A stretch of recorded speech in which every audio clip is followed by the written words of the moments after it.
All right, what's going on, Chaz? How you doing tonight? Good, David. Thanks for having me on the show. Looking forward to it. Yeah, I appreciate this. Every guest I have that comes on here, there's always the unique quirks about them and their business or what they've done and the translation from my world and the journey that I'm on. And I'm excited for this one because my background in the medical world, in the medical space for 12 years, 10 years or so. And, going from there to completely leaving in the industry, knowing a substantial amount in the industry, and then just kind of seeing the difference of where I am now, comparing the journey that I had previous through the medical ranks and growing in those businesses and really picking apart the similarities, but just selling a different product or building a brand a different way. And I always say I go back now because I was a sales guy when I was in medical and now, leading the clothing company with a sales team.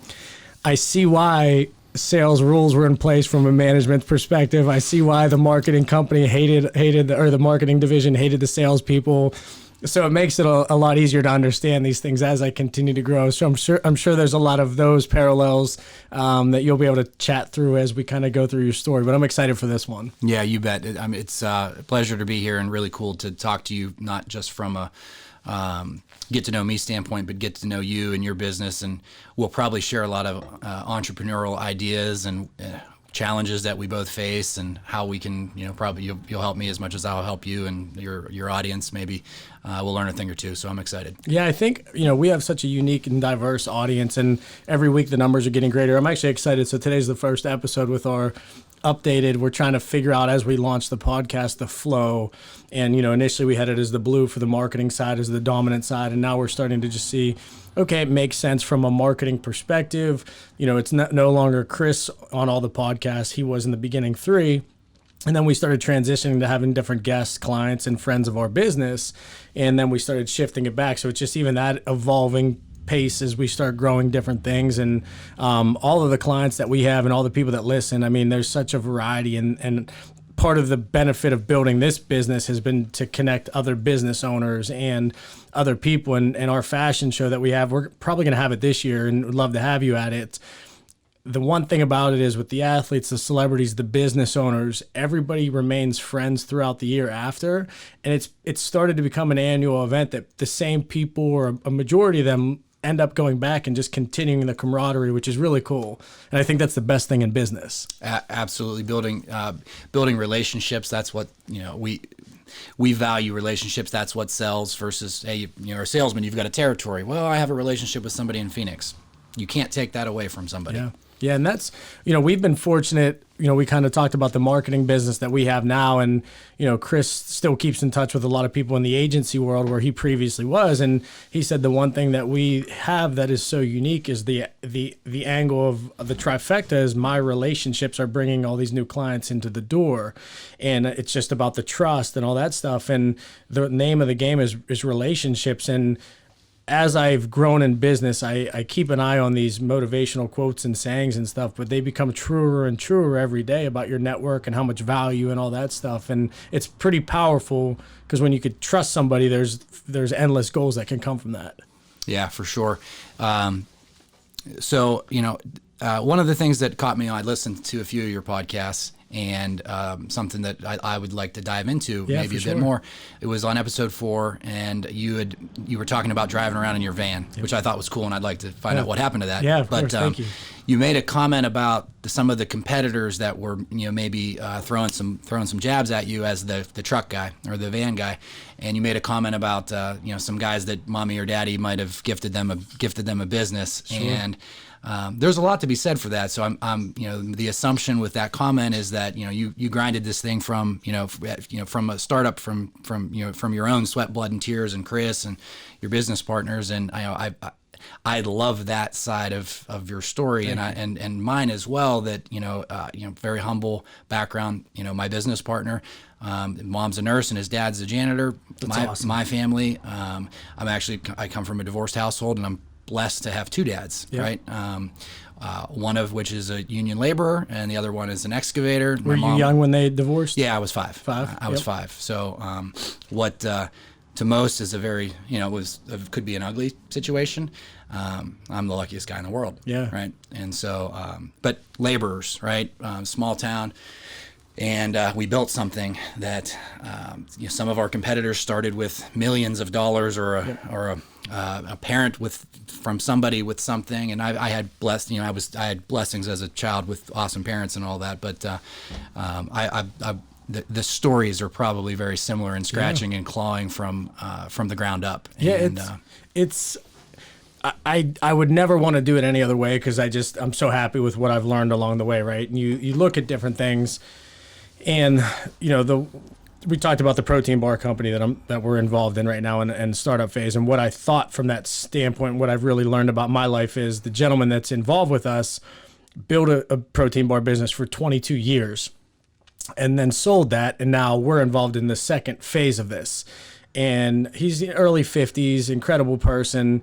And the target for this is to build a business and sell it and get the multiple from that, right? So went from one business of 22 years to another one of let's try to hit that 5 to 7, 3 year, whatever it is to sell.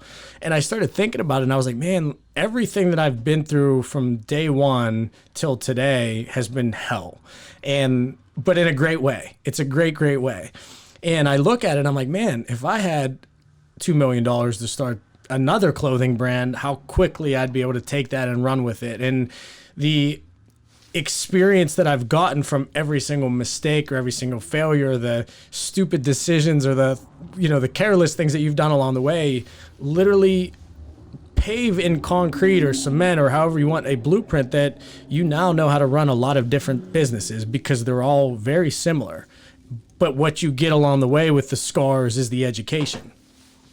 Yeah, there's no doubt about it. Growing a business from zero, whether it's a side hustle, which is how we started, or you just take a leap of faith, cash in your 401k, quit your job, whatever the story is. At one point you're the salesman, the CEO, the bookkeeper, the human resources, the secretary, and everything in between. And then as you grow, when is it the right time to peel off that responsibility? And then how do you teach the next person what's all just rattling around in your head, not documented in a training seminar like Google or Smith and Nephew, or some gigantic publicly traded company right now would just, here's your binder, you're the new regional sales manager, and you're going to hire a team of 10, and here's your playbook, go. All right. So when I started the business, hey, I want to have stylists in every single city. Let's just go. And I had 15 at one point, and I didn't even know how to run Pittsburgh, let alone 15 other cities. And so now when COVID happened, it was like, okay, let's launch another business, which is the ready-to-wear side. Just casual. It made sense. But the other side of it was, let's now put together a manual and every tool and tip that we possibly can in order to train new people and actually try this again, but the right way. Now we have a credible manufacturing facility. Now we have a good product, all this stuff, the marketing, the advertising, all these things come into play. And 4 years later, we're getting ready to deploy that. But to what you just said, it hits home, because it's like, I made all those mistakes. That our business in 2017, the revenue was going up like crazy, but the margin was so tight. And I got a new accountant, because I'm not good at accounting, and he started steering the ship differently every month for 4 years now. So, and he became that person that I wasn't good at. So you've talked a few times about going to dinner with a few people that have been friends of yours and business-minded colleagues, and as we were stumbling through some of these mistakes, reached out to an old mentor of mine, and he had just retired or stepped away from his 22-year career at a Fortune 500 company that he started from the ground and worked his way up and became a regional manager, interviewed thousands of people. And it's kind of like, Jeff, what can I do? Well, I'm making mistakes. How can you help me, right? And so, mind you, whenever I worked for him as his salesperson, he was my manager. He's going to hate that I'm going to say this, but I was frustrated as hell with him so many times. But 10 or 12 years later, as I'm looking back on, I want to get something right. I need some guidance. And then why am I the way I am today? who are the people that made me this way? And I started to reach out to some old mentors, and the person that I leaned on the most is he's now my business coach. Yeah. And there's a group that we do every other Wednesday, little Zoom seminar. Maybe I'd love to invite you as a guest someday Yeah, I to would see if there's value. People of all different walks, from business owners to sales executives to CEOs. And it's a pretty tight knit group, but it's like I'm making mistakes, finding out how to have somebody guide the ship, and who made me who I was. And again, whenever I was there, it's like being a 16-year-old kid and someday saying to your dad, boy, you taught me a lot. I can't, my son's 16. I can't wait for the day that he says to me, Dad, you were right. Well, I'm 35. My dad's 71, and I still haven't said that yet to him. But I will correct myself there. When I started my business, he was on me and on me and on me about, you have to know your numbers. You have to know your numbers. Do you know your numbers? And I was like, Dad, look, I know enough of the numbers. Look, if I don't have a brand, the numbers don't matter. And I think I selfishly ignored those things because of it was coming from my dad. And now I look back 5 years later, the journey would have been a lot easier had I known my numbers. And that's true. And it's funny to, I hope he listens to this. It's just funny to think about that, because you get into this sense of pride, and it's, coming from somebody else. And you have to be open in business to hear things, and you have to be open to take feedback, because we don't know what we don't know. And I think that's something that you really hit home on, is just having the business mentor, having people there that you can bounce ideas off with. Maybe they're experienced in that industry, or maybe they're not. Maybe they have a genius idea and they have nothing to do with that. And those weekly or monthly, whatever meetings you have, I mean, they have to be game changers for you. They are. And, Elon Musk's in the news a lot these days for Tesla, Bitcoin, Saturday Night Live. He had this little meme that I saw. It was about a year ago, but it was after I had this epiphany. But it's like, I didn't graduate from Harvard, but I employ a bunch of people that did. And, so I've found myself, I've got 5 kids, right? So, what's the age range? Our son is 16 in 10th grade, and then we've got 4 girls, 9th grade, 6th grade, 3rd grade, and kindergarten. So you have your hands full. We do. And anybody that's like, oh my God, girls are, it's going to be tough for you. They melt my heart. Sweethearts, They're amazing. But, so it's like, I'm the head of the household. It could be pandemonium with 5 kids, and so you got to be quick to think, quick to act, quick to make judgments, and hopefully not piss your spouse off, Jessica. I love you very much. I've been running this business, since we started it in 2014, but really employees started around 2016, 2017. And I have a great business partner that gets to share the snap decisions with me. I volunteered to run all the little sports organizations back home, and the football, program that had, 300 families and, 110 kids and 100 cheerleaders, and I got to make snap decisions. Yep. And so it's like, you could get lost in I'm the man and I've got to make these decisions. You can get lost in that real easy. And I know it all and I know everything, but to take a step back, and it's like, I want to seek to know everything. Yeah. I want to find the answers. I want to be curious. And I want to every day learn a little bit more than I knew yesterday, so while I'm, competing against, maybe, I like to compete in everything. Yep. Grew up in a competitive environment back in Beaver County, Blackhawk School District. But who do I want to compete with most is yesterday me. Yep. And so figuring out that you're not the smartest man in the world, even though a bunch of people that know me probably think I am. I want to read. I want to learn. I want to listen. I want to meet people like yourself. Sure. To be able to help me be better tomorrow. How long ago, and I want to dive into your story here soon, but how long ago did you start realizing the importance of that self-improvement? Was it early on? Was it something you've always had, or is it something that the business has taught you as you're building this? The business taught me this. As we went from, 2 to, a guy in Pittsburgh and a guy in Detroit as a side hustle to, having customer service, having patient care support, having human resources. it's like, I don't know anything about any of these things, and maybe we're hiring people that are also looking to learn something new. It's, I better quickly start to meet people, LinkedIn, network with people that can help me learn this side of my business, and then take a backseat to, I am here to learn. I'm not here to be the man. Yeah. Was there a pivotal time for you that made you start understanding the self-evaluation side? Because I didn't have that from the beginning. I've always wanted to improve, and I've always worked on becoming better.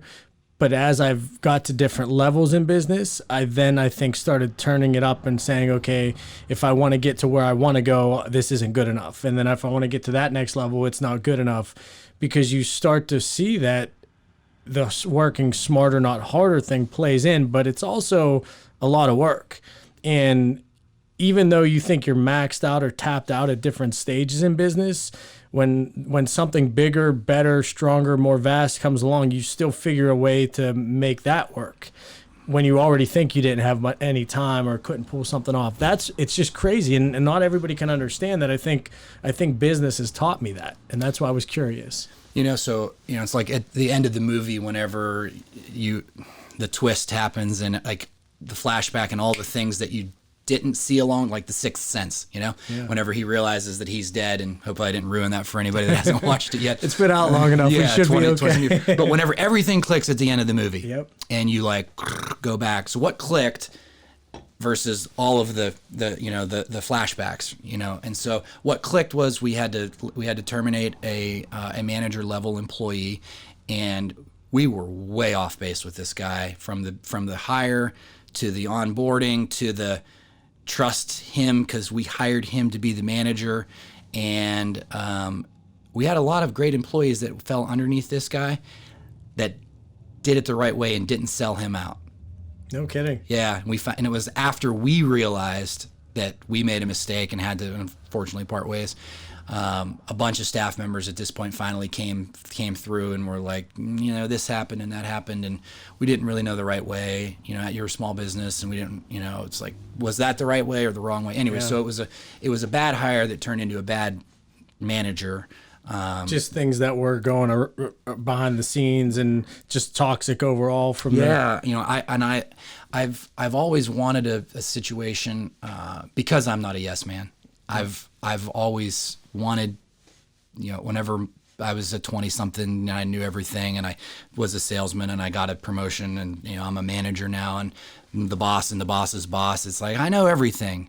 Listen to me. And it's like, I felt like they didn't want somebody that said anything other than yes. And maybe I was just a dick, yeah. Right? And didn't realize that they didn't want all of my opinions. So it's like, I don't want to surround myself with yes men. And we surrounded ourselves with a yes man who told us everything that we wanted to hear, took credit for other people's good ideas, and blamed others for his shortcomings. And we got smoked on that, as a small business when you hire your first manager in an operations capacity. And so that was the Sixth Sense moment where it was like, we don't know what we're doing and we need to seek help.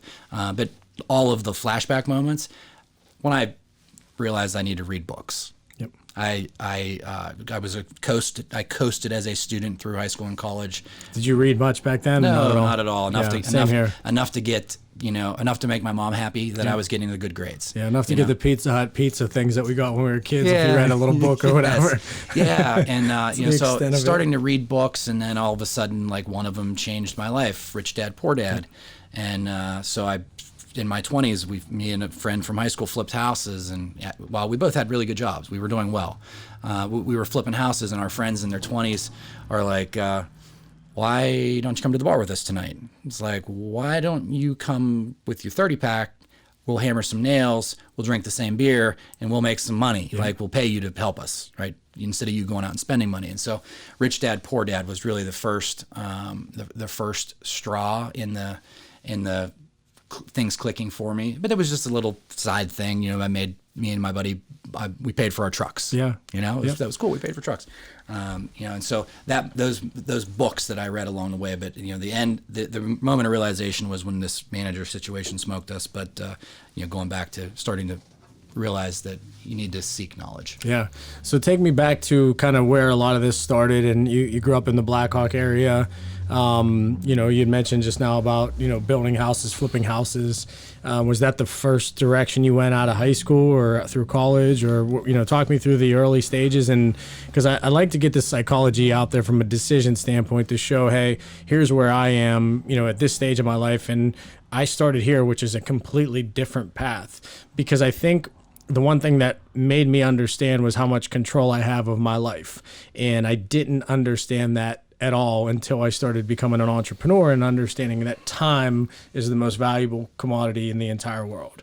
Doesn't matter. I'm happier now than ever. I don't care how much money I make. I love what I do every single day. And then everything else is just a blessing. But I didn't understand that at an early age. And it also took me from going from, a finance job to a sales job to a different medical sales job into fashion.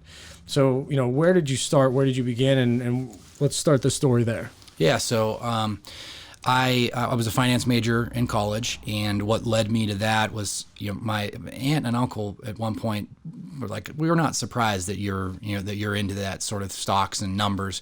You were the guy that opened up the piggy bank whenever you were 7 and 8 years old and counted your quarters, right? Yep. Kept a little tally of that stuff. So numbers always made sense to me. Spreadsheets and numbers, keeping track of things. The stock market I thought was just amazing. 1996, I'm a sophomore in high school. Me and my buddy were learn about this thing called Apple computer stocks. Yep. Right. And not even the computer, it was the weird rainbow Apple at that point. It was whatever. But his dad was a doctor and mine weren't. And he put $500 into this brokerage account. By the time we were juniors in college, he had $60,000-$70,000 in there, and I still had zero because I didn't know what to do with it. But I was very interested in it, and so going through high school, for those that are from Western PA in the '90s, Blackhawk School District was very competitive in sports. In the pond that I grew up in, it was probably the best school district in the area. It was like the best of the best at everything, and you did great things, not because your coach or your mom, it's you don't want to let down the other guy. You don't want to be the embarrassment. You don't want to be the first person to drop the baton, right? So there was a lot of competition built in based on your peer group. So winning, being the best, being part of something special.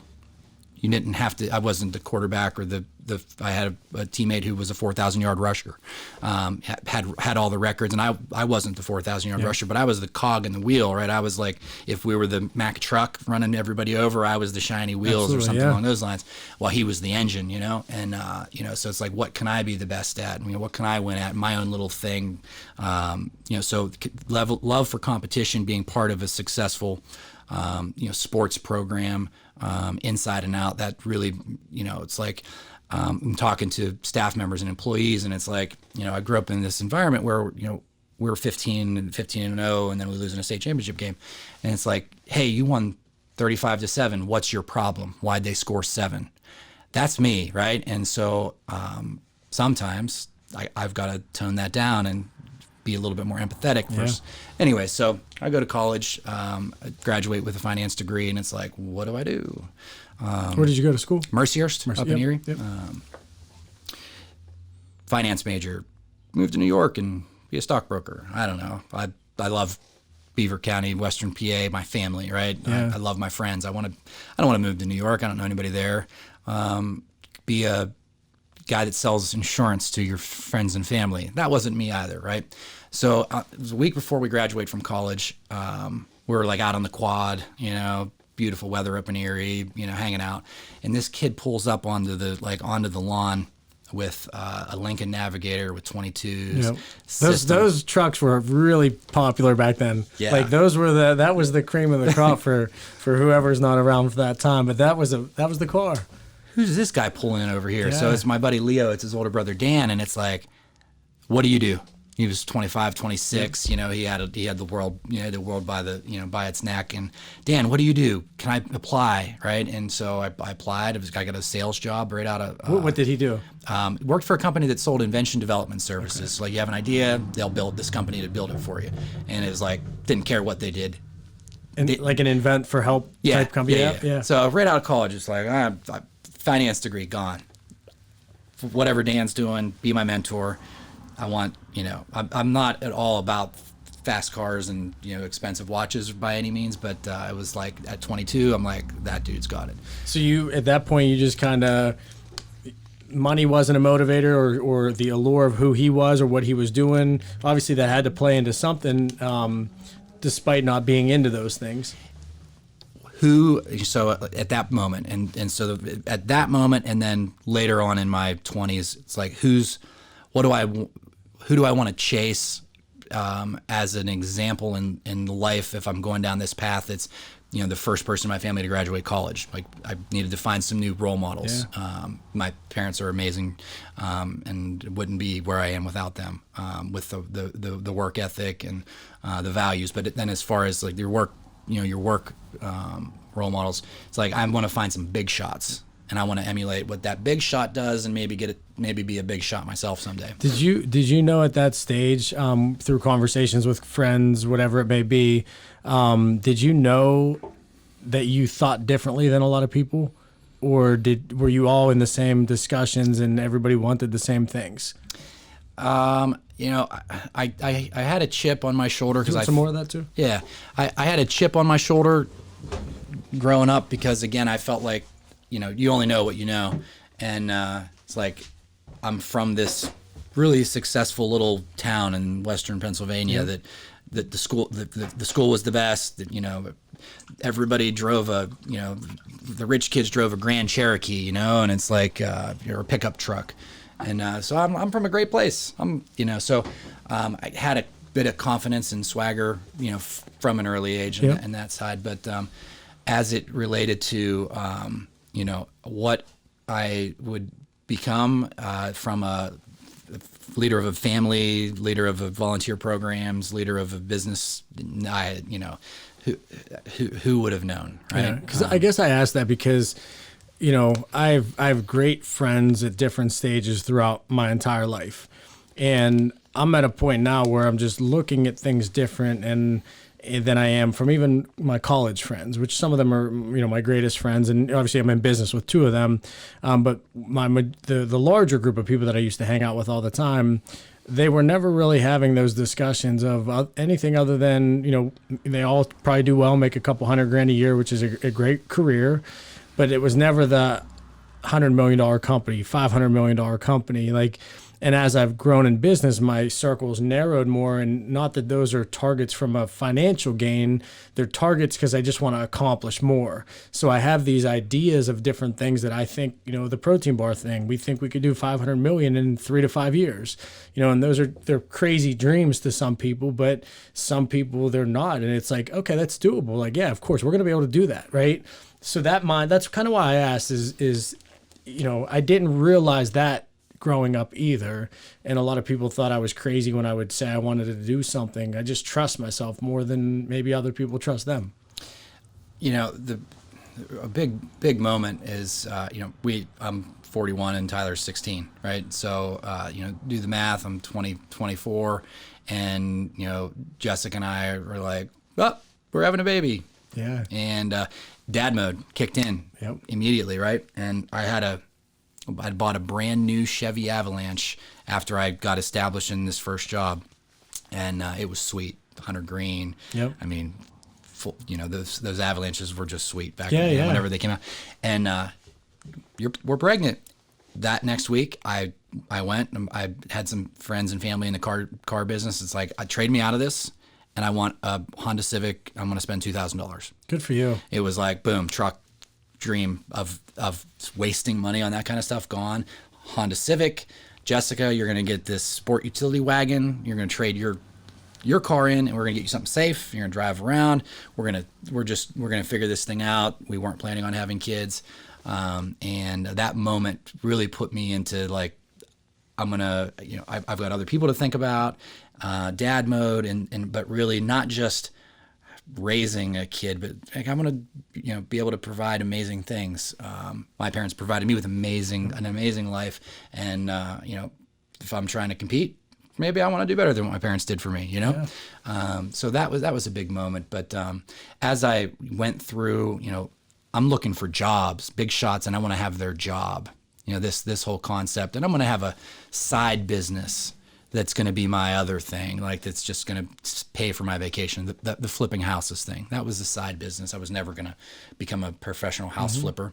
I was going to have good sales jobs, and so then it's like, what's next for me? And I married into a great family. A couple of Jessica's uncles were big shots in the medical space. I want to do what they do. Right now, I've got new role models, and they're just killing it. How old were you at this time? 25, 26. Okay. So Tyler was a year or two old, and I had a good job. The first job I had was really good. Dan, that he really helped me and put me in the right spot, and I made good money as a 24, 25, 26-year-old. Sales, and then as sales manager, for whatever reason, I have that. I can turn that game on if I want to, when I want to. Maybe that's just me, but it's like these guys in this medical industry, I want to do that. Like medical's never going to go anywhere. And I started interviewing for these jobs, and it's like, never heard of the company you work for, try again. Never heard of the company, try again. And so I start to look at the applications or the ads. If you worked for these 5 companies, please apply. Xerox, Coca-Cola, Cintas, Paychex, ADP. Yep. So I'm like looking at these 5 companies, and I'm like, do I know anybody that works for these companies? My roommate from college worked for Cintas. Hey, Ski, what's up? Tell me about this place. I'm going to apply for a job in Pittsburgh. I don't even know if there's one available, but, write me a letter if you don't mind, like that I'm an awesome guy. Get a job at Cintas, outside sales, go through their training. This is where my current business coach, Jeff, is my hiring manager. And it's like, Cintas is going to be a great program. It's going to help springboard me into this outside sales professional. I'm going to be a big shot like these 2 uncles are. And it did. I'll tell you what. So from there, fast forwarding, a couple years at Cintas, very successful. I'm into the medical field. What do I do? I interviewed from Cintas. That's when you, yep. Yeah. So what do I do? Who do I know? Interviewed for a lot of jobs, right? It's hard to get into medical. It's a very, very difficult task. When we hire people right now, like understanding if they're new to it, the gift that we're giving them. It's life-changing. It is. Yeah, it's life-changing. It really is. So the folks on my team that are listening to this, that are 24 and 25, and like, you got a gift, right? And a lot of them are earning it too. When I got my first medical job, I had to have been 23 or 24, and it was absolutely a gift. I had no right, no rhyme, no reason. I should not have been hired, and it was a small startup company in like Avonworth, PA, and there was 4 of us. There was 3 sales reps, and the first one there was a senior when I was a freshman on the football team at Duquesne, and when he graduated, we stayed in touch, and he just, at that time, they were hiring, and it was just the right situation. And to what you were saying is, so far into your journey, you're figuring out ways to just navigate to get to that goal that you want to go to or have. And I think that's the one thing that's so unique is there's a plan behind everything that you do. All the decisions have to be strategic, and so many people don't see that. And so many people don't rely on their network, or, hey, I may have started selling insurance or whatever you're selling for the first gentleman, and then you bounce to Cintas, right? Well, then a lot of people would forget the relationships that they've made previous. And like, there's reasons that you bounce around, and every situation you go to leads to something else. And that's why I'm always keeping my eyes out. I'm always trying to watch around. I think self-awareness is the most important quality or trait, or one of the top ones that you could have. And to recognize what you did, and then to recognize, hey, I need to make this move. I need to make this move. And these are all calculated decisions, far more than people saying, hey, just go work at Cintas. Right, for sure. So I get a job in the medical space, and I get set up in the pain management world. I didn't know anything about the specialty or anybody in it, and I'm very much like a novice, a noob in that space, and I have to interview with a doctor as the final interview, and this is 2008 or 2009 or early 2009, and so I've never spoken to a doctor other than my buddy with the Apple stock, his dad, Bob. And he was like, stop calling me Dr. Mater. Bob. And anyway, so I'm interviewing with this doctor and I'm out of my league. It's like, who do you see yourself as? Hoodie, blue jeans, boots, 16 years old, driving on a back road, going from bonfire party to bonfire party, Yeah. And so it's like, I got an interview with this doctor, and how in the hell, what am I going to say to this guy? And I was just me.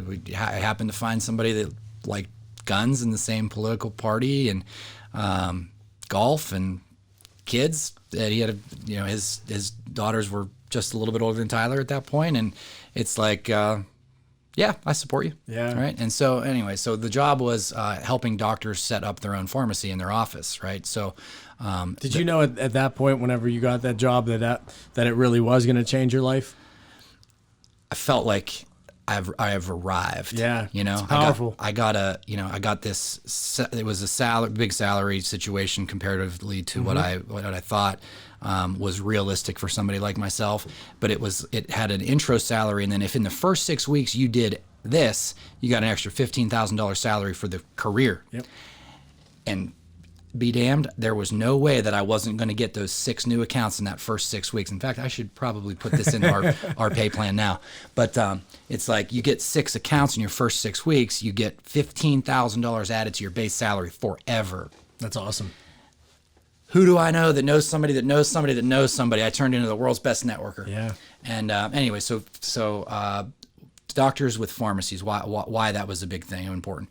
Number one, that was back when people were still writing paper scripts. So this script fraud for stealing pills, didn't realize that moment and time that I got that job was going to really set me into like opening my eyes to this whole opioid epidemic, which is the fuel for the fire that is our business now. Right. So it's like doctors are having people steal their script pads and pencil whipping scripts on this, the old notepad tile. And so it's like, forget that. Have the pharmacy be the pharmacy in your office, and while the insurance company is cutting your reimbursement, make a little ancillary revenue, right? Turn into, instead of being a one-trick pony, instead of just doing your surgical procedures, become a one-stop shopper, right? Have your own this side of the business. That forget CVS, don't make them rich, keep it in house. Anyways, so it's like cut down on script fraud, bring in some ancillary revenue. 5 years, it was just a really amazing entry into medicine and dealing with private practice physicians. And so, from 2009, 10, 11, 12, 13, 14. So at some point in there, I meet my current business partner, Joe. I get promoted into the manager. He's in Michigan. He's a consultant for us in Michigan. Anyways, we're dealing in pain management offices. It's great. Was it just pharmaceutical medicine you were dropping off and stuff for the scripts? Yeah, we set up lock boxes in their offices. They had locked cabinets. There was a whole computer system, a lot of checks and balances. It was pretty intricate system. We have we're becoming friends. He's staying at my house whenever he's coming. I'm staying at his house as we're doing shared business trips instead of spending the company money for a hotel. Yep. And October of 2014, one of my best friends from high school overdoses and passes away from opioid addiction, opioid overdose. Yep. And his journey was, my perspective on addiction and drugs were very much like you're hippies. Right. My parents grew up in that time, and I look at the pictures of them whenever they were in high school. They didn't look like us with short hair. Right. They were, they're a different generation. Peace, love, and peace, love, and all that bit. And so it's like I had a bad chip on my shoulder as a kid about people that did drugs anyways. And so it's like my friend who was my friend is now doing drugs, and I'm raising a family, and it's just. A bunch of us pushed him out of our life for a while. Did you start seeing it happen, and you knew when it happened, or was it something that was kind of was not aware? After he died is when it clicked. he wasn't the hippie smoking weed under the bleachers. He was the star on the team, Yep. the captain, the prom king, the coolest version of all of us. And he turned to pills as the solution for problems, right? Yep. And again, this is like the Sixth Sense moment. Like all of these things, Adderall abuse in the 1990s. Adderall is you want to do better on your SATs. Bunch of kids getting cramps on the football field, like it's because they're taking Adderall, Yep. and abusing Adderall. Doctors give you prescriptions, and it must be okay because it's from a doctor. Yep, for sure. That attitude. Anyway, so in his 20s, he turns to maybe street drugs, and it's just ugly. And it's like, come on, man, you gotta step aside from our lives. And it was sad. He got his shit together, and then bumped into somebody in the wrong place at the wrong time, and relapsed. Yeah. And so it's like, he was the biggest, strongest version of everybody. He probably thought, I took X number of pills before, I'll take X number of pills now, and I'll be okay. And unfortunately, so I'm going through this funeral process from, again, the best version of all of us. Talking to Joe, my Joe Herman, my business partner. Not too long after that, his good friend from high school. He grew up in Detroit proper, the city of Detroit, right? And so, like all the movies, all that shit's real. Oh yeah, for sure. Right? Spend some time there. Yep. So it's like the people that he grew up with, they didn't have a whole lot of options, and he was blessed with the ability to, how you metabolize opioids, right? And didn't do anything for him. Also didn't do anything for me. Coincidentally, I broke my back. I did read that you broke your back as well. Yeah. My only real interaction with opioids personally, and they didn't do anything for me other than made me constipated. Yeah, so when I broke my back in high school, and I had to wear like a corset for 6 months, and it was awful. And so when I got into medical sales and started traveling and all this other stuff, you're golfing, right? You're swinging, and I would start getting this terrible pain. I was playing golf 3-4 days a week when I was in medical sales, just taking advantage of it. And I started taking Percocets, and I would take 5 milligram Percocets, and I felt incredible. I was like, wow, this is great. Like I've not felt this good in years. And then you start taking another one. And I remember a point where, I was probably 24, 25 years old. And I said to myself, holy shit, you can't do this anymore. And I wasn't abusing them. I was taking them as needed when I'd golf. And then it led to, hey, I'm sitting on the couch and my back hurts, and you pop another one. And I got to a point where I remember, like, if I don't stop taking these right now, I will be in a lot of trouble. And it grabbed a hold of me. And at that point, I never took them again. I don't even take Advil, which different level and everything, but I don't like any of that stuff. But when I hear these stories about what's happened, and I've got a lot of friends in the area that I grew up that have unfortunately passed from that, and some recently as well. And it's now knowing the real life on a small scale of how tough it was, or how much I knew that I had to kick that right away, because it would have led down that path. And you feel for so many people, because I think a lot of the problem, in my opinion, is the way the healthcare systems have been run for years, and the way that a lot of big pharmaceutical companies get paid off of scripts or things. And that was big in the pharmaceutical sales back in the day, was how many scripts could you get, and that's how much money you made. And I think companies like you and what you're doing now is so great for the awareness, because I think it's okay to talk about these things, and I think it helps so many people. And even me, I've never told that story before, other than some friends know, and it wasn't a problem for me, but it could have been. Mm-hmm. And that's why I'm so open about everything that I do, because these are all real life scenarios that, we didn't grow up too far from one another. It's just the other side of the city, and there's similarities that have happened all over, and it's a national need, and there's a problem. 100%, right? And so we both experienced this loss in October 2014, and we're like, man, at this point, we were all done. Both of us were all done with kids. We have 9 kids between the two of us. Yeah, right? That's crazy. And I have 5, and Joe has 4. And we're like, God, man, I hope that our kids don't have to go through this sort of an experience, losing friends, or hopefully they don't become the ones that are the ones that are in the casket. And he's like, hey, man, I know a bunch of pain management doctors in Pittsburgh, and you know a bunch in Detroit. Maybe we could maybe we can do something about this. You know, we turned in like hero mode turned on. It's like, we can do something about this. Yep. And, you know, it's like in our own little neighborhood, we're going to do something about it. Right. So, you know, what was the solution then to, you know, the pills didn't work, more pills or different pills, or, you know, combine the pills, right? That was it, right? The stay ahead of your pain. Purdue Pharma, they're paying the piper now. They're going to give all their billions of dollars back. But they, for 30 years, they were stay ahead of the pain. What started as a end of life cancer pain management product in 1996, 2 years later turned into you getting your wisdom teeth pulled. Here's 60 days worth of them. I mean, it's disgusting. Yep. And all right, so it's like we're going to do something about it. We're going to figure this thing out, right? So, what do doctors need? Wearable devices that are non-systemic.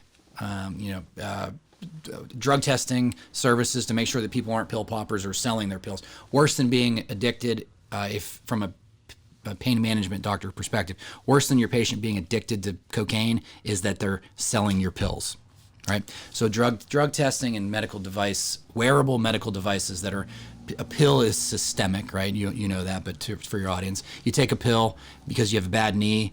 It affects your brain, your elbow, your ear, and your knee, all the same, right? Versus a non-systemic, something that you wear to treat pain at the source of the pain. Anyway, so we had this crazy idea. We'll buy some devices off of a manufacturer somewhere and throw them in our trunk. And as we're driving around town, we'll talk about our other thing, right? That, you know, our other job. And so for two years or so, it was just like we were the other guys doing their thing. So let me stop you there. What? You had already invented the product at this point, or you were just talking about? We purchased these from manufacturers, right? So we didn't invent or manufacture these. We bought them from companies that have recently had FDA approvals, or that were selling these for therapeutic, FDA approved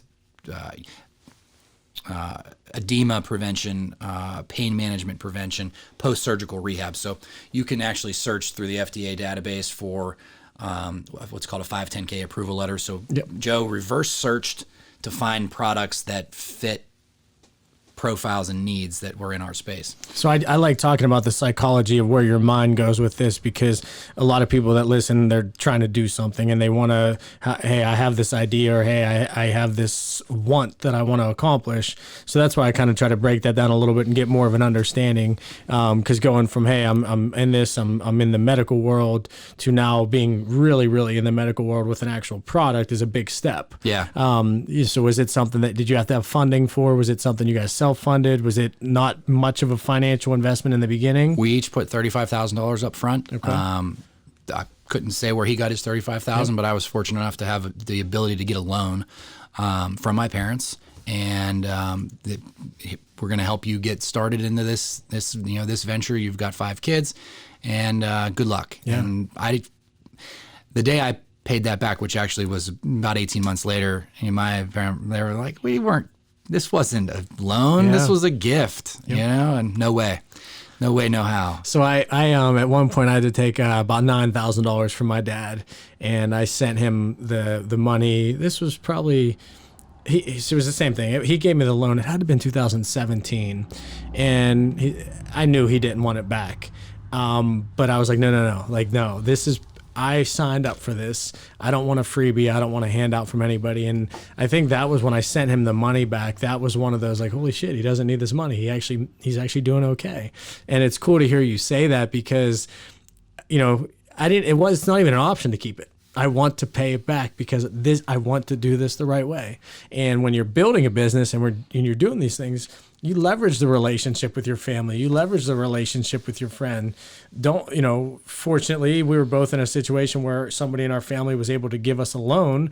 But all right, go find a friend, find the bank, find out how you can do it. And that's the one thing that I love about that, is just through your story so far, it's just continuing to figure shit out. And I mean, that's the recipe of success. So buy some equipment, muddle through it, second job, actually get a third job, as I'm, just really trying to kill it for my family, and helped a friend who we talked about earlier, I helped them start their pharmacy, which that became an amazing business for another podcast and other people. But just sort of did like make the right moves to build things, right? And so it was January 10th, 2017, and Pennsylvania declared state of emergency against the opioid epidemic. I remember that. And so what that really means is it's like a government proclamation. It's kind of bullshit. Yep. But what it really did is, so like you're listening, but you're not watching. So like the agencies, DEA, FBI, state, police, Homeland Security, like all these entities are like 5 separate fingers. And whenever the state declared opioid emergency, it made it like one unit, right, working against this problem. What also happened at that point, Medicare and Medicaid reduced morphine equivalents on patients. So how many pills you can take per day, right? So opioids work like every day. If you take the same amount every day, they work less every day. So every day you need to take more until you get to the max that the government says you can take. Thank God they have one. They reduced the max, 120 morphine equivalents a day. Let's just say maybe that's 12 pills a day. Which is a substantial amount. Which is a lot. You're a zombie. You're not a human being anymore if you're on that at that stage. How many do you know how many like milligrams or whatever it would be of a pain pill? So I think it would be like 10 all 10s? 12, 10, 325 of a Vicodin, or like 6 OxyContin, whatever. That's so much. You're a zombie. You're not a human being anymore. You can't function as a normal person. There's just you're dead. Yeah. You're glass. You're dead here. Anyway, so on that day and in the rest of that week, as this all is transpiring, Medicare and state Pennsylvania Medicaid reduced morphine equivalents. And so these pain management offices that have all these patients that are at the cap now are at a reduction, phone rings off the hook. Now we're getting inbound calls. You came in here with this idea for this other thing. We have patients that are screaming bloody murder in our lobby. Can you come and help us? Absolutely, I'll come and help you. Finally, thank goodness you're finally calling us back. And so the phone started ringing our way from all of these places that we went. How long in the process? 2 years, you said? We were about 2 years, so the end of 2014 we incorporated, but really didn't start until later in 15. So now it's a year and a half later, so 2017, now our phone starts ringing. Were there, so before we dive into that side, were there times where you start questioning anything at that point? Was it consistent small growth, or was it there were times within that first 2 years where it's just like, what are we doing? Yeah, there was like months where it was like, oh man, we got a sweet paycheck for our second, third jobs, and then there were times where it was 2 or 3 months where maybe Joe and I didn't even talk, and it was just stagnant. And where is this? What's life going to look like in the future? Where are we going to go with this thing? But we both kept chipping away at it. He and his wife, they started a DME billing entity that supports us very much now. And so we were both kind of had this thing in common, had this message, had this passion for the pills are bad, opioids are a problem. How do we catch on? Where do we go as we're building this business? And then that day, calls start coming in, and it's like, ooh, we might have something here. And from there, we hired people to do a fitter, right? So we have, when we deliver the equipment to somebody's house, here's how you use it, here's why you use it. We're going to call you in 25 days to see if you need to keep using it. Mm-hmm. And so we were doing home fittings ourselves, and it's like, well, man, we better hire somebody to do home fittings for us in Pittsburgh and Detroit. And at that point, it's like, do I want this $15 an hour stranger coming into my house to pick up and clean medical equipment? So we better rent an office. So now all of a sudden we had overhead more than the initial, $35,000 a piece. And so it's like, now we have overhead. We're going to make this work, right? Yep. And hired a customer service person to talk to the patients, to manage the faxes back and forth with the doctor's office. Did you pay these people right out of the gate? Was it a full hourly salary? These were hourly folks, part-time, hourly. And I don't know where this is going to go. You're going to be the first person to sit in this office that we just rented. You're going to be the first person to deliver equipment. So you're going to shadow me for a couple of days or a couple of weeks.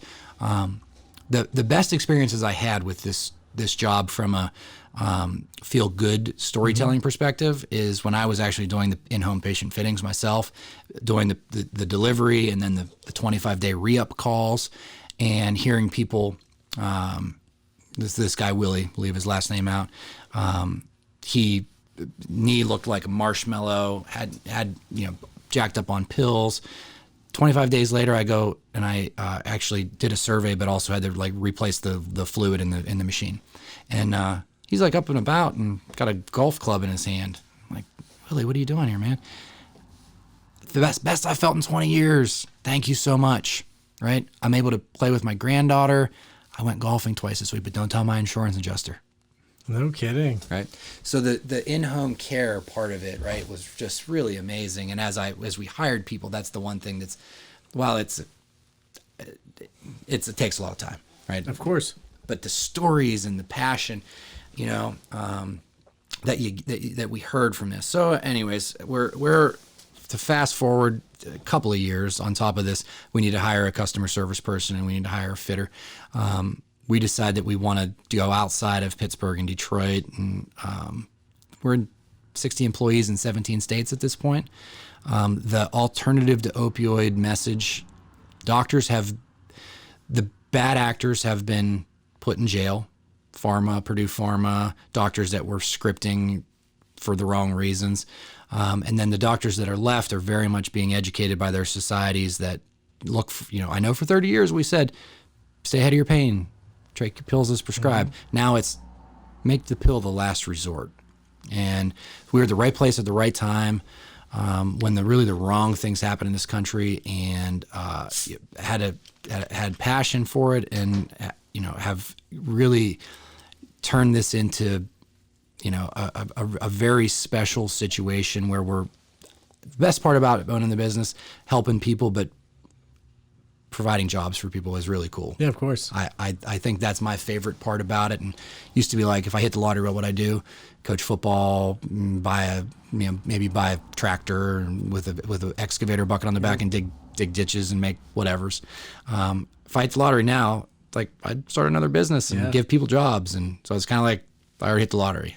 It's a very rewarding feeling whenever you can create an opportunity or a lifestyle for somebody else, knowing how good you're going to treat them, and if they do their work and if they do what they're supposed to do, and how much of a family that you're going to create with them if they want that. And I think that's also what I love the most, is the opportunities to be able to create and change somebody else's life by letting them understand how you should be treated in a business and understand how your time is valuable, right? And just a simple respect thing of everybody that's associated with our brand and our businesses that we have.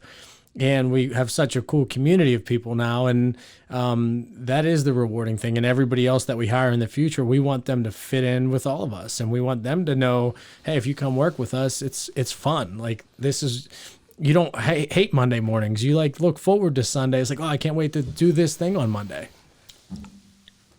I don't believe that I feel this way in life, but I don't like Mondays still. I'm gonna be honest with you. I love them, man. I hate Friday afternoons because it's the end and my creative engine is still running, and it's like I'm sitting there on Friday afternoon, just got done maybe grilling some steaks on the back porch and sitting there with my wife and having a beer or whatever, and it's like, oh, I got this idea and I need to call Chaz. They're with their family. So you're at a different stage with 5 little ones and a wife. I don't have any kids, and it's just, it's me. I have a girlfriend, and that's it right now. So every day is the same in that standpoint. No, weekends I try to see my niece and nephews and different things for their sports. So it definitely does tie that. But yeah, it's because every day feels like the same day for me, which is kind of unique. And but I understand from that standpoint, the weekday allows you to have a little bit more freedom to focus on the business, obviously, which is what we're all groomed for. Yeah. So by Sunday afternoon, I've washed myself of bothering is the wrong word, because these are people that are passionate about the subject as well. But it's like I'm done coming up with fresh ideas on Sunday night. Yeah. And, we got to wake up for work on Monday morning and, get the kids off to school on the bus. But, so COVID COVID happened. Yep. Right. And this is just when things are really catching steam for you, right? things are cranking, Yeah. David. We, on March 5th last year, had a hiring class. So we decided to hire salespeople in faraway places. Outside sales, you know, you lived in that world where your boss, you don't punch in and punch out. You know, you're maybe a 20 minutes away from your next coworker, or maybe 20 hours away from I your was coworker. 4 or 5 hours from my coworkers. So it's like we hired this class of 5. We go to Top Golf. We got some great people, and it's like, wow, March 5th. This is the turning point in our company. You know, we had one more class of outside salespeople that were employees versus contractors. Yep. And the difference between an employee and a contractor, we win together, we eat what we kill together, we lose together. An employee, they get money, no matter what happens for me. Right. Big difference. So this was the second hiring class, but the big one. I think we hired 6 people. 2 in Philly, 1 in Central PA, 2 in Georgia. Anyways, 12 days later, March 17th or March 14th, whatever, it's like, boom, shutdown happens. And Joe and I are like, oh man, what are we going to do? How in the hell are we going to do this thing? And so we started to try to come up with some creative ideas. I remember one of the things that my stepdad talked to me about, or like doing work at a, not a loss leader, but at a break even point, just to keep your employees working. Right, somewhere in the past, that was a message that I had. So it's like, let's figure out a way. We're all locked down, can't go anywhere. Government came up with some neat programs to give us money to keep people around. But it's like, how are we really going to keep people around? So right at that time, Tyler, my son, one of his high school football teammates was tore an ACL during wrestling season, and he was scheduled to have ACL repair. Let's just say March 20th. All the hospitals closed, and so you can live without your ACL. You can live without your rotator cuff. You can't cut, or you can't grab a can of beans off the top shelf or whatever. But the muscles that trigger those things shrink up, atrophy happens. And then when atrophy happens, the recovery is longer, more likely to have pain, more likely to need pills, right? So we're starting to do all this backwards math on kids that now are about to be stuck at home, not having surgery. So it's like, hey, we're gonna give a device to this kid, and I'm from Western PA, I know everybody. I'm gonna call the local district, the WPIL. Mm-hmm. I'm gonna call them up, and we're going to donate a bunch of equipment through the WPIL, and all they need to do is give us a press release just to get a little bit of PR and a phone number so that parents can call us. Keep our girls and our guys in the office busy, have something to talk about as a salesperson. And it was a challenge to donate from a private entity perspective. There was some red tape, nothing against the WPIL, Amy, if you're listening, but it was hard, and the end result was, if you give your equipment to a charity, then they can donate it to us. Kind of like, that kind of defeats some of the purpose. That doesn't make sense to me, and so it clicks in my mind. I'm going to start a charity. I got a bunch of stuff I want to talk to you about. This is really good. Yeah, good for you. Don't have a damn clue about it, and filed some paperwork. I helped our little kid football organization go from not charity to charity with a lot of help from some board members. So I saw the process, but that was a different animal from a perspective. So I was like, we're gonna start a charity so we can give away medical equipment to injured student athletes and recovering drug addicts, which are really a special case of patients that we've helped over the years. We'll maybe get into that, maybe we won't. And to fund research into other opioid alternative concepts, because you need research to prove that your stuff works. You can't just say that it works. Start a charity, let's see how it goes. And picked a board of directors of the 5 people that one of the big shots that I've wanted to be in life, asked him to be on the board. A friend of mine who's a local lawyer, my business partner, and a chiropractor who's an IT guru. Yep. And it's like, we'll figure this thing out. I don't know. Start a charity. Yeah. So the paperwork, that's the easy part. And then from there, my lawyer says, Chaz, I'm looking at this board of directors that you have here. You guys are too busy. You need to think real quick about putting some money into the coffer to have like an assistant or an executive director. And so I'm telling this story 2 or 3 people, and then the third person I talked to about it, Dr. Marco Alcala from AHN, I'm going to give him all the credit in the world. I tell him this story about I'm trying to give away equipment to kids. COVID, and it's still COVID, and this is like in December when COVID is happening again. Shutdowns are happening again. I just want to give away some equipment to kids like that. My friend died because he got addicted to prescriptions from his doctors. I want to prevent this from happening as much as I can. And we've given away countless devices to kids over the 4, 5, 6 years now. Every kid that I read about in the news that I know somebody that knows somebody at South Allegheny or South Fayette or wherever, it's like, throw this, have the parent call me, we're going to hook them up. Yeah. Anyways, I tell this story to a doctor, and he's like, one of your competitors didn't do that a couple of years ago. We've got a high school program, and why don't you give 40 devices to the local 40 high schools that we represent? We've got $400 in the bank. We'll donate some equipment. Yeah. This is cool. Like, this is what I wanted to do. And I'm not a charity expert, though, Doc. So whoever 28,000 people work for AGH Highmark. Whoever you're going to run this up to, please don't tell them I'm an expert. I'm seeking to learn here, so I'm going to learn more than I'm going to give.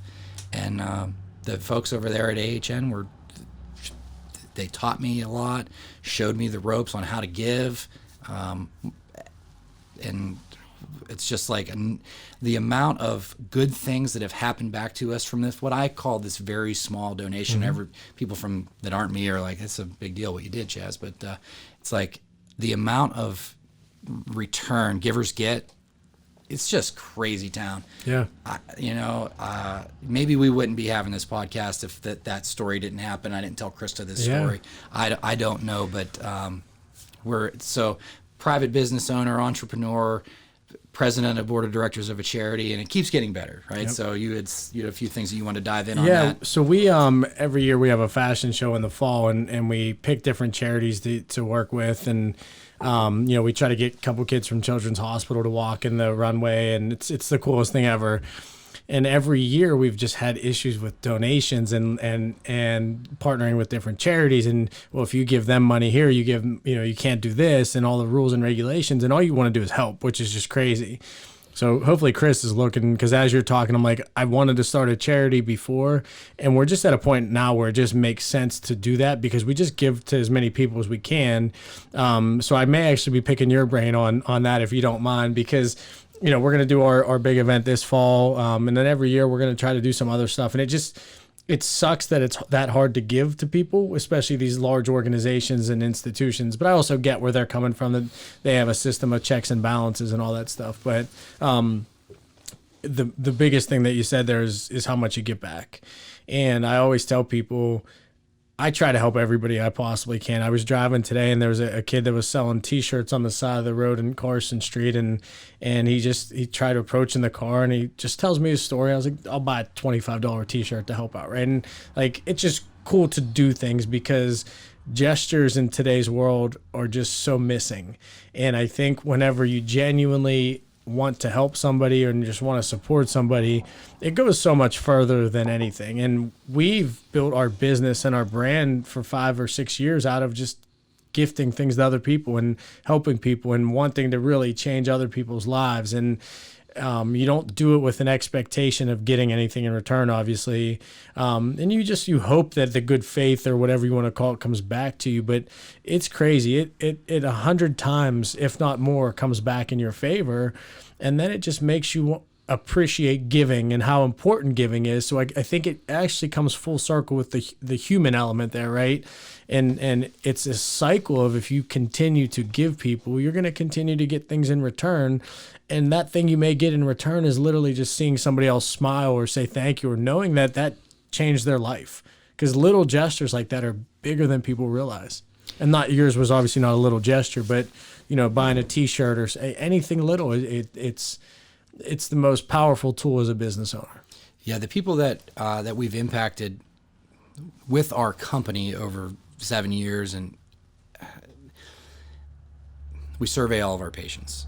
We solicit feedback because feedback helps you tell the doctor that you did a good thing. And some of the stories that we've heard over the years, but really in the last 3 months since this whole donation thing happened, the feedback from parents that are passionate about, this is the second surgery for my kid, and I was afraid that he might go down the wrong path, or hey, I lost my parents to this, both of them, and this is my third surgery, and thank you, thank God for your organization. I had my one of my reps here in Western PA, Matt. He calls me up and he's like, you wouldn't believe, he's crying on the phone. You wouldn't believe the gratitude and the story that I just received. And so, I mean, it's why we started this situation, because there was the double tragedy in October of 2014 for both Joe and I. And it's like all these, like I said, that sixth sense moment where all this stuff from our past clicked. And it's like, maybe if the pills didn't happen then, these people would still be with us today, and how many millions of people have that same story today? You'd be hard pressed to random poll on the street. Somebody that is, their life sucks or they're dead because of opioids. You're gonna be hard pressed to find somebody that's like, don't know what you're talking about. Yeah. Bro. Well, how you just kind of mentioned the high school kids or their parents, hey, it's my second surgery for my son or daughter, I'm worried that they're gonna get hooked. It's like, that's a worry. Like, that's because the athlete or however they got injured, it literally was trying to do something to better their life and they got hurt, but that situation could lead them down to potential death. The most at-risk population for addiction are male adolescents hurt playing sports. It's a fact. It's probably a substantial percentage in the scale of things, I would guess. 10 times higher than me and you as adult males, right? Yeah. Or, because there's such the need for competition, the testosterone, me and you, as we're 16, think back how we knew everything that was ever invented. Don't tell me no, like that sort of thing. So it's a very much an at-risk patient population. Tyler tore his knee up in his freshman year of football, and had a major reconstructive knee surgery, and I was very concerned about it. And doing what I do, I was very fortunate to be able to provide him with what I provided him with. And most parents, I would say that I'm in the less than 1 percentile of people that really know what you need to know when you're talking to that orthopedic surgeon. And I thank God that I did what I did, because Tyler became what I was afraid that my friend might, like that story. And Tyler reminds me very much of my friend that passed away from that whole perspective. Mm-hmm. And Tyler made it through surgical recovery without any pills, and I'm very, very blessed.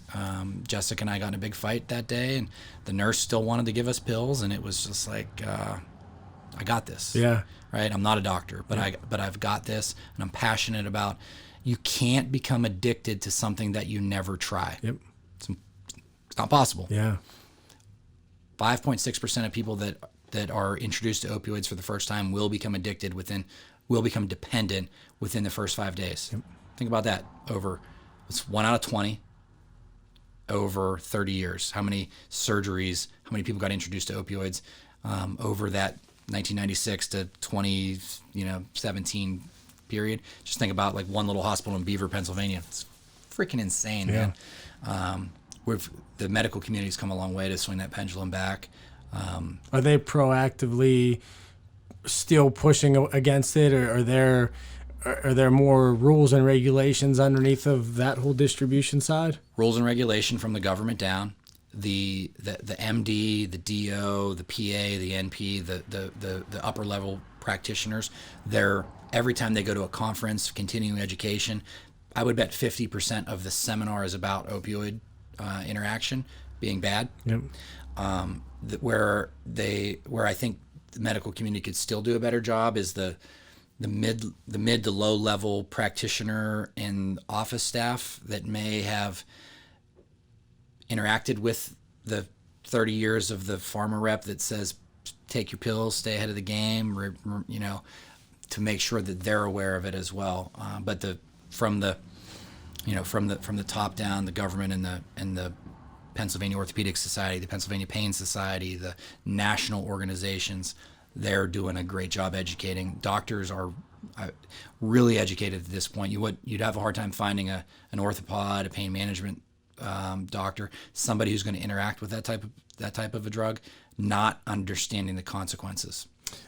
Do you see or hear stories still of physicians taking advantage of those things? Is it easy because years ago it was easy for people to, hey, I call up and get a script from a doctor and they would prescribe anything. Obviously that side has changed because of the monitoring of what prescriptions go through the door, or is that something they still, is each doctor's dependent of whatever their practice is? I'm going to tout the medical community as being first class in that phase. However, so the old pharma name brand drugs, OxyContin, right? That like the push of the pill so that the pharma company, currently all that shit's generic.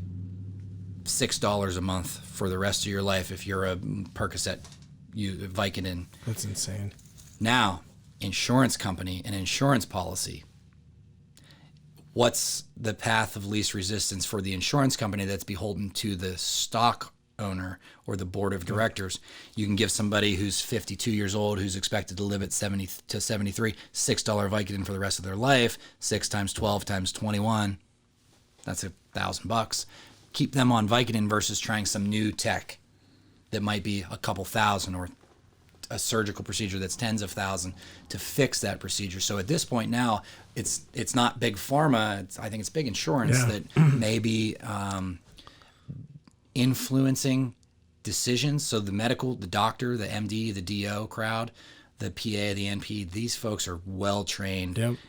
But then sometimes so basically, if you've got shit insurance, they're going to want to pay for opioids, and that's it. So when I was in medical sales, there was a process. We sold a product called an OCT instrument for the eyeball, and basically it was like an MRI of the back of the eye. And 2 or 3 years before I got there, I think the reimbursement, it was pretty high. It was like $200 an eye or something. So physicians were printing, right? And then when I got there, the CTD codes and all that stuff, they cut it by a third or cut it in half. So then what happens is doctors stopped buying and investing in new technology because the ROI didn't become as much, even though the technology should be mandatory in every single patient that came through the door. And, so you see situations like that, and then you start thinking personal interactions you've had with insurance companies and how much of a pain in the ass they are. And it's scary because the power that they have and the control that they have, and just like in business, I mean, they're just different entities and different companies trying to make the most dollar value. And unfortunately, I think some of them push the moral side out. Yeah, for sure. The future of opioids, and there's a new people are going to be less likely to be introduced into opioids that are opioid naive, right? Somebody that's never had them. There's a pool of people that were introduced to them that became dependent, that are now seeking therapy, seeking treatment. Maybe they're pain management. Maybe they've got chronic diseases. As we go forward in time, that'll become a smaller pool of people. But we're talking decades, I think. Yeah, for sure. If you look at charts today, where there's like the death on the left and time on the right, and you see like the opioids, you see heroin, they're all coming down like this, not all the way down to the bottom, but they're all coming down. What you see now is fentanyl, synthetic opioids, and it's looking like this. Yep. Right. And it's like you can, ship this much fentanyl in from China. It's a cup. You'd be a millionaire. Shipped a cup full of fentanyl in the United States, and it's such a small substance. That's the next phase of it. It's bad. People die from touching it? If you're opioid naive, like a first responder that comes into the scene and somebody was messing around with fentanyl, you better have your rubber gloves on because it touches your skin. It goes straight through your dermis and into your system, and you have no opioid tolerance. You're dead. Wow. Like a if you pull out a penny, like the year 2019, the zero, that much will kill me and you. That's mind blowing. Yeah. So our Match One Medical with the equipment, the charity with the giveaway. We started a medical laboratory, a toxicology laboratory. Joe and I, drug testing, toxicology screening, making sure that people are doing what they're supposed to be doing was a big deal to us as we were building our business and then branching out and starting our own thing. Most toxicology labs are looking for the Vicodins, the Percocets. We actually started a situation where we bought equipment that can test for fentanyl because we saw this as the next, as prescription opioids go down and heroin goes down, this synthetic fentanyl use is, it's skyrocketing.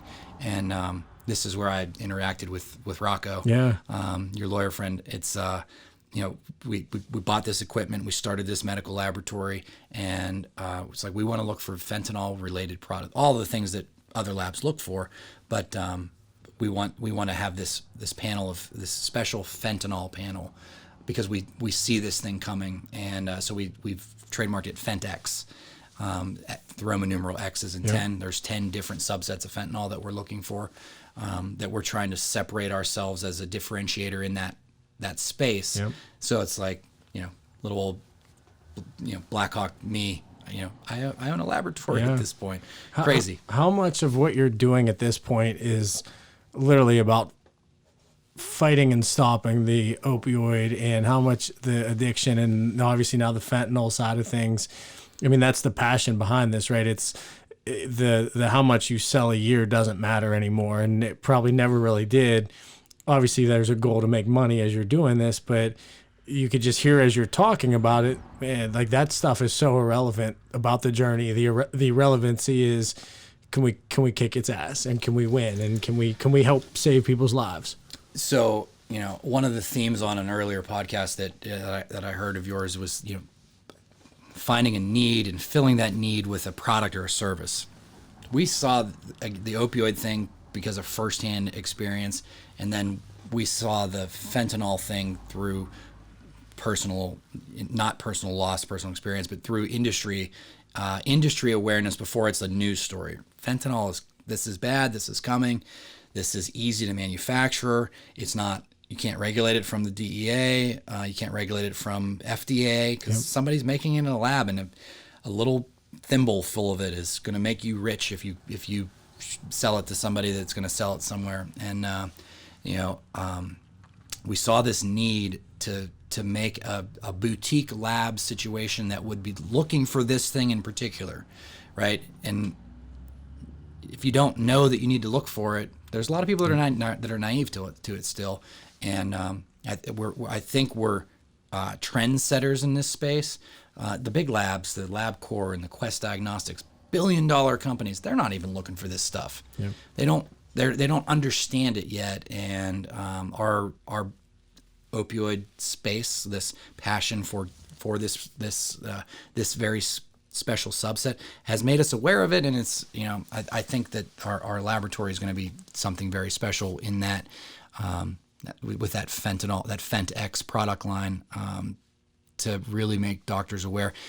There was like this up in Detroit where Joe lives. There was this like local news story. Like 12 people went to this party and they all died. They all overdosed. And they were regular old people, not some street party in a really rough neck of the woods, but in like the blue collar, white collar ish area. And they found out that somebody was creating fake pills that they thought were Xanax, but they were laced with fentanyl. They were fake stamping pills, and like this stuff happens. And if you're not, if doctors aren't able to look for it, they just don't know. Maybe somebody accidentally stumbled into that stuff, or maybe one of their patients is the bad guy, and getting product from them to give to the street. So it's a very complicated and complex area. And do you have competitors in the Fen X product?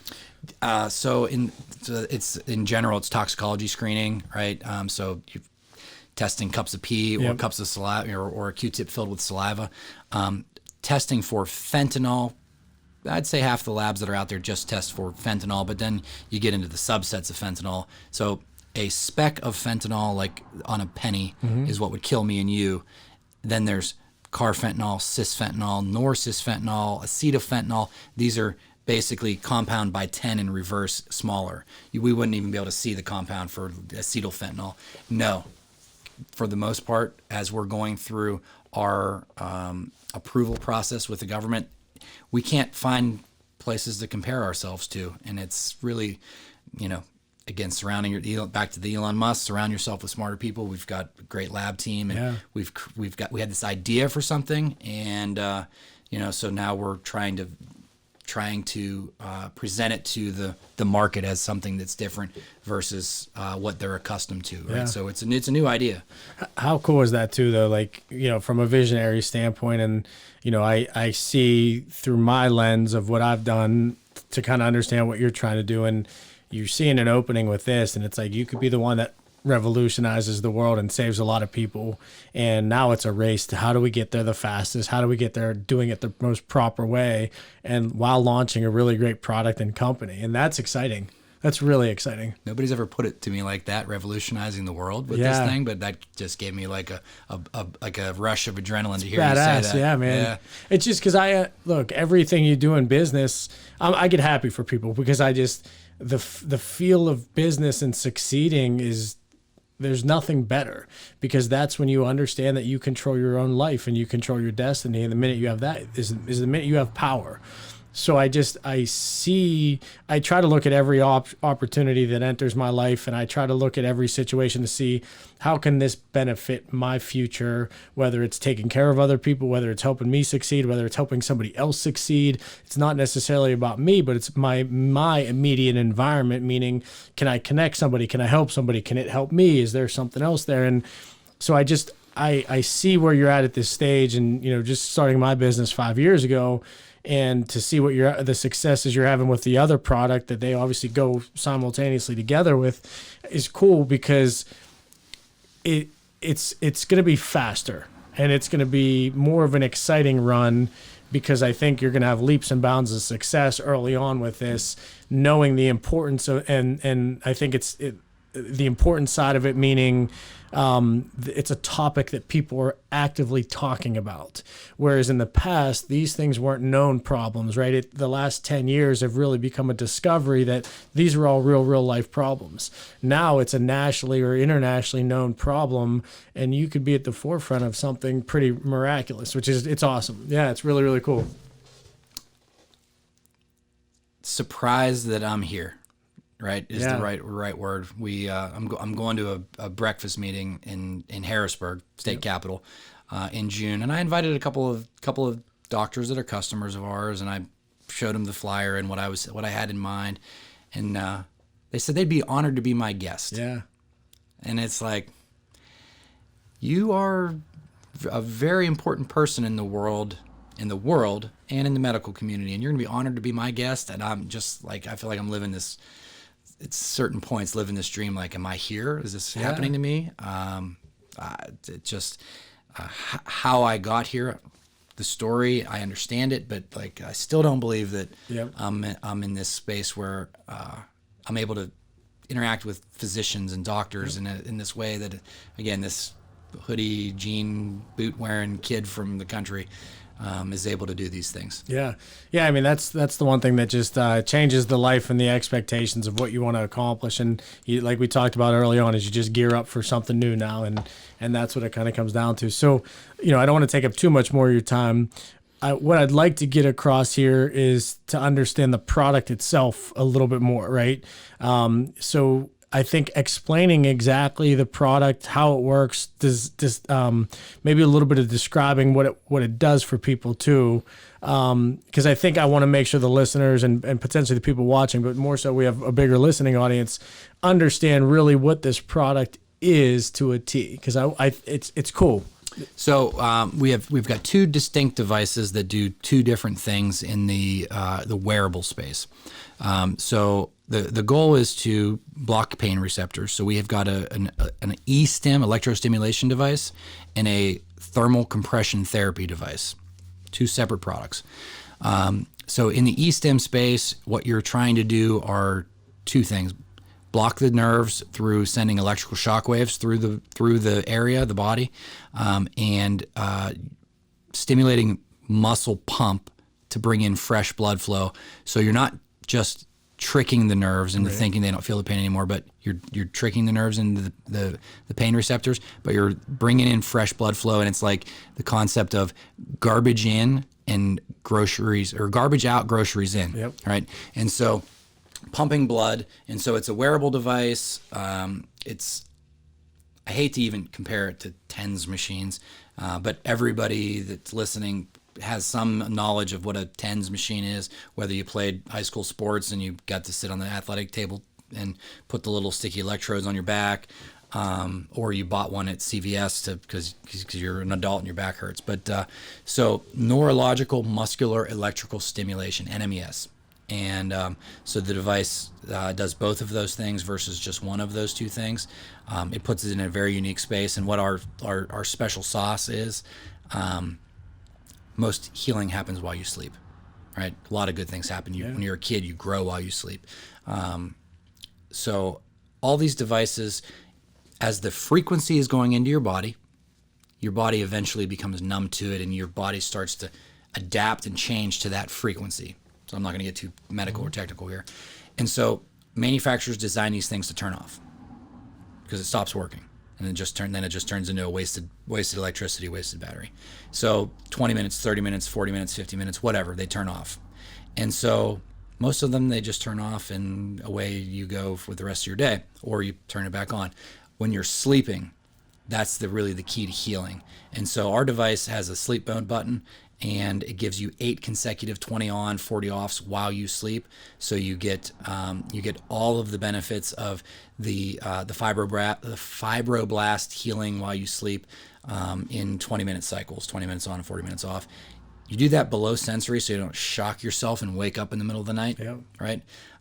So our eSIM device also runs off AAA batteries. You put it in your pocket. You can walk around town. If you're a construction worker and you twisted your ankle at work and you can't fit your steel toes on because your ankle's all swollen up, so you can't go to work, you can't make your paycheck that next day, you could put our device on, strap it into your pocket, and walk around all day while it's helping push edema out, push swelling out, fresh blood flow in, and helping you with that pain management. Because again, if you're at work, you can't take opioids, right? Driving a forklift, driving a Mack truck, you can't mix opioids with that job. So our devices help you get back to work a little faster. So target audience for you guys. Talk about the sales side of that. Are you, do you do any direct to consumer stuff for this? No direct to consumer per se, right? Not on the surface. As we've gotten into the charitable side of the business, all of our devices are by prescription, right? So you can't just go to the store and buy it. You can't log on to Amazon and buy it. There are lesser devices that you can buy on Amazon or at CVS. Ours are for prescription only. With the onset of the charitable side, we've contacted the manufacturer and we had them rebrand a device, get FDA approval for a device that is over an OTC. So you could log on to our website and buy one for $179. But our market, what our target audience, the 2 areas where people are most susceptible to opioid addiction are injured student athletes and men that get hurt at work.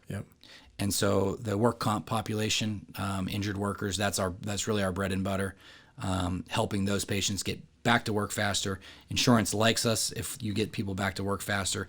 There's this days away from work equation that insurance companies have. You get people back to work faster, you're doing good things. Yeah, I guess where I'm thinking as you're talking, I'm just trying to think, how do I connect you or how do I help you with some of the people that are in my network, and I'm thinking all the athletes and all across the spectrum. And, I'll stay with some of them when I travel, so I see what they're doing behind the scenes. And one of my good friends every Tuesday has his massage therapist and stretch therapist come over at 7:00 at night. And then, they have the Theragun and stuff like that. Oh, so yeah, I'm like, that's a good one. I'm thinking about your product. I'm like, man, that's actually something for maybe version 2, 3, but it sounds like you're working on it, where I think so many people would benefit from it on a smaller scale if need be. And I'm already trying to, I like chatting and exploring options, Yeah. but at some point in the future, selling something on Instagram ads, that might be part of the. Yeah, that's a good business model. It just hasn't been our business model, right? We have been call pattern of finding orthopedic surgeons and pain management doctors, look for patients that have the right insurance profile, not charge people for devices, but charge insurance companies for devices. That's been our business model. The other device is a cold compression therapy device. So you have knee surgery, you throw ice, put ice on it. That's a therapy that goes back to 5000 BC, right? For sure. The Iliad and the Odyssey. Yep. You read that book; it's the oldest book on record. They're talking about the soldiers in the Trojan War putting ice on their battle wounds, right? And so it became what was a 5,000-year-old therapy, and then in the 70s and 80s, rest, ice, compression, elevation, turned into throw pills at it. Quitting everything else other than quitting it all. Get the money to the government. So what was old then became new again, right? So rest, ice, compression, elevation. It actually turns out that ice is bad. I heard that too. I wasn't sure if that was accurate. Yeah, cool is good. Ice is bad. It actually, so your body in the healing process, when you swell, that's a natural part of healing to kind of create a cast.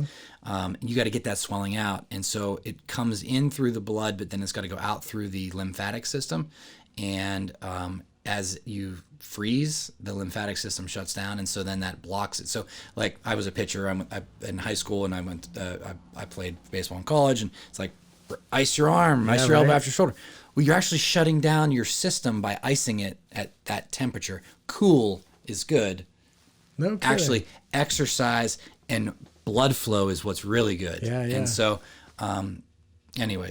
so cold compression therapy, so rest, ice, compression, the ice on it, the Iliad, Dennis the Menace put a stake on your forehead, you got a black eye.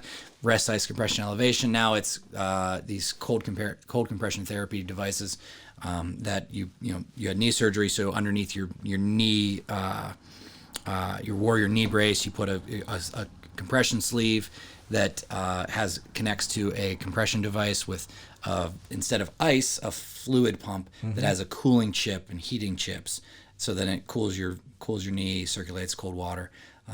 Really top of the line stuff for orthopedic procedures. What we're really looking for is orthopedic surgeons that are doing a bunch of surgical procedures on young men, young men and young women. Good for you. It's exciting to kind of hear everything that you have going on, and it's crazy because I try to compare everything that's happening, right? And I'm excited because I see what's the next steps are coming for you, and getting to actually chat. We've not really had a chance to chat before, and other than meeting today. And I just, as you're talking about all these situations and scenarios, I just am constantly thinking about what's next. And I'm super jazzed up for you, it's crazy because I don't know everything that's going on in the day to day. But to be where you were when you started to this point now, to have the credibility, the accolades, all these things that are supporting of what you've done over the years is pretty impressive. So kudos to you on that. It's exciting to have these conversations, and it means a lot to actually have you here and be willing to come and kind of chat and share the story. So what's coming up next? I mean, what's the future for you guys? What's the next 3, 6, 12 months? Anything on the horizon, or is it just kind of day to day chipping away and getting these things rolling? That's a great question, and there are some big things on the horizon. One of which is that COVID lockdowns and shutdowns are over.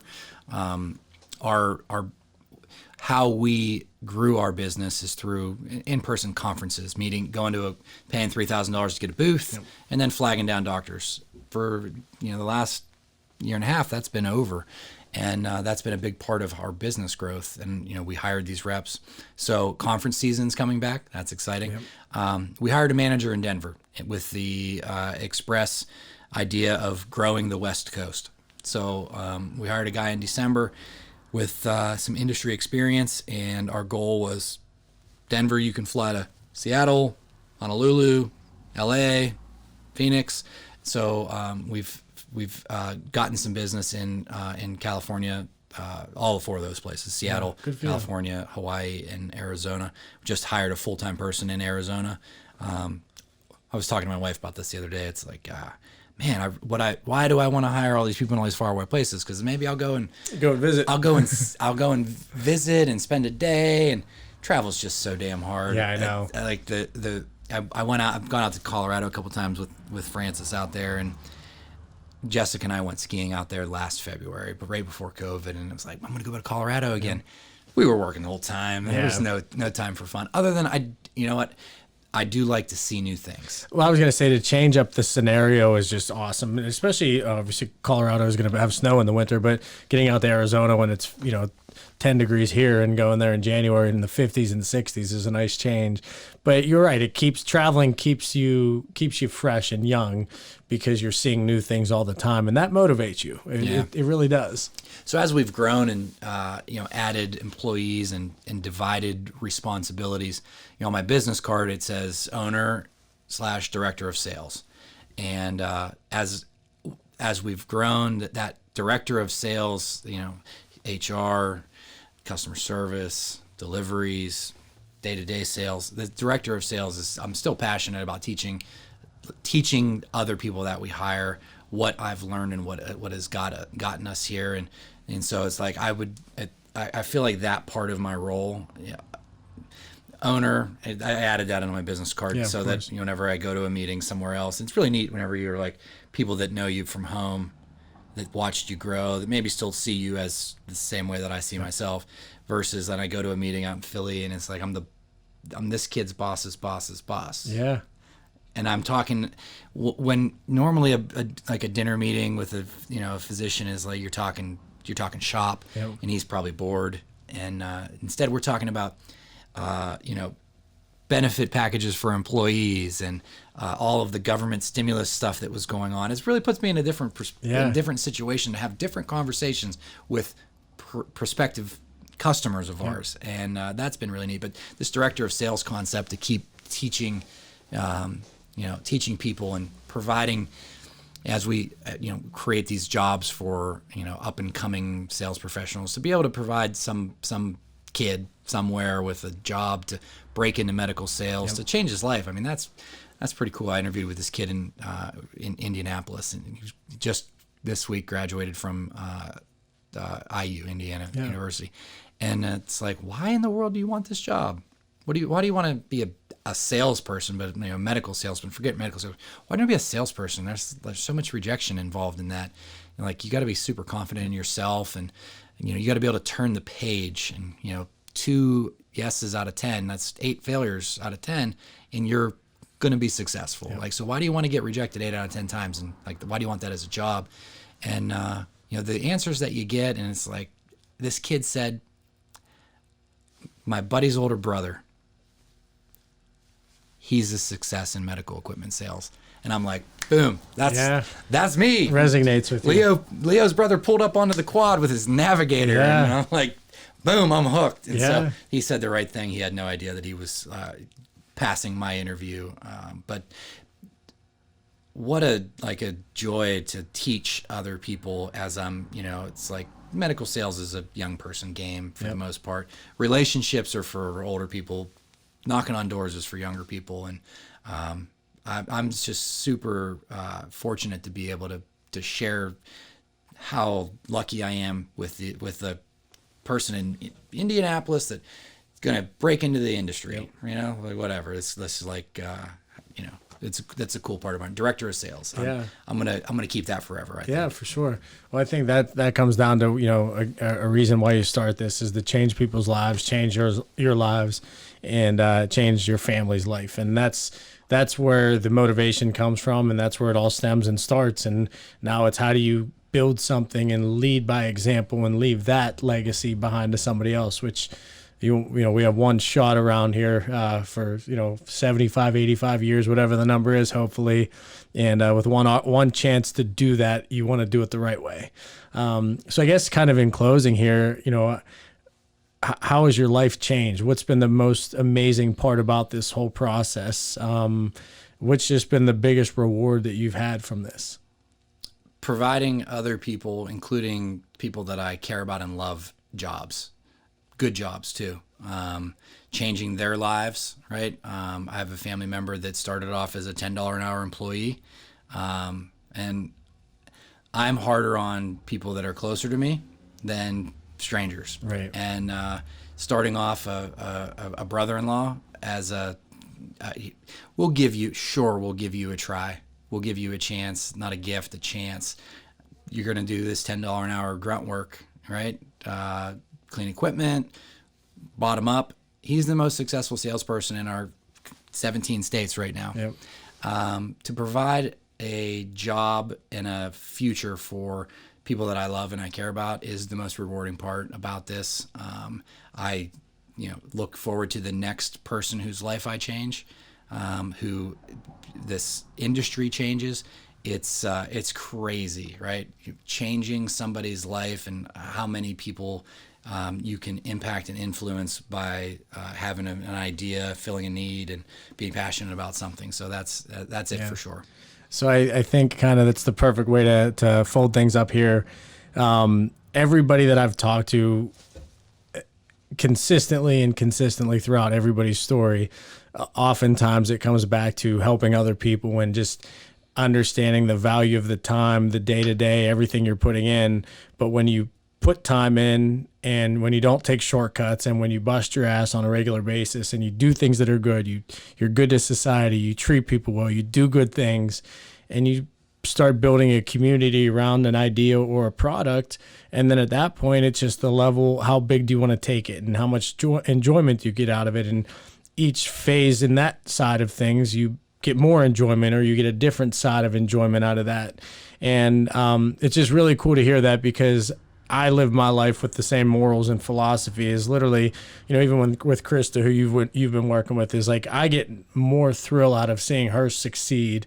And like, even seeing the jacket that she made and fit for you and just seeing how well it looked on you. It's like, those things are, I know what it does to somebody. It's like, man, that makes me feel better. I have a little pep in my step. I have a little more confidence. I have something that fits for me and looks good on me. And so for us, our currency is that feel good or that little bit of confidence that we could potentially help somebody with. And then obviously with the philanthropic stuff with charities, we try to do more on that. That's like a truly helping somebody. But, those things drive us. And that's the best thing about this is now our goal is to expand. And how do I get more people like Krista on board? And, how does Derek, Chris, and myself try to build a team? We're going to have interns for our marketing business this summer.